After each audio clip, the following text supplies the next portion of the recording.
சர்க்குருவே சரணம். சாமி கணக்கம்பட்டிக்குள்ளே முத வரும்பொழுது மிகப்பெரிய ஒரு அற்புதத்தை காட்டி வந்தாங்க.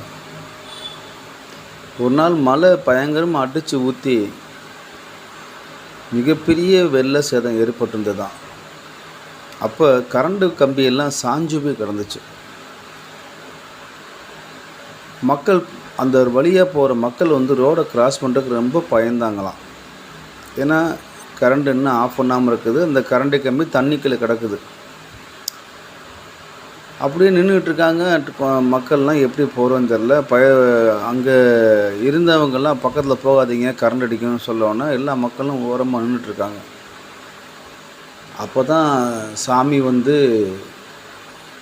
மிக சாதாரணமான முறையில் இருந்திருக்காங்க. அப்போ அவங்க கடவுளுங்கிறதே அந்த மக்களுக்கு தெரியாத ஒரு நேரம், சூழ்நிலை.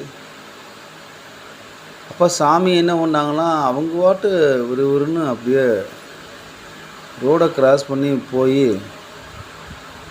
அந்த கரண்டு கம்பி கையில் பிடிச்சி தூக்கி ஓரமாக அப்படியே கொண்டே வளைச்சி கொண்டே போட்டுட்டு கையை காமிச்சு எல்லாம் போங்கன்னாங்களாம்.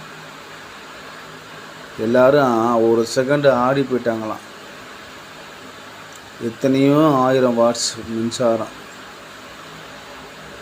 அதை சாதாரணமாக கையில் பிடிச்சி தூக்கொண்டே ஓரமாக போட்டுட்டு மக்கள் அனுப்பியிருக்காங்க. அப்போ கூட அந்த மக்களுக்கு இவர் கடவுள்னு தெரியலை, ஏதோ ஒரு மந்த சக்தி வச்சுருக்காருன்னு நினச்சிக்கிட்டாங்க. அவர் கடவுள் அப்படிங்கிறது பின்னாடி தான் மக்களுக்கு புரிய ஆரம்பித்தது.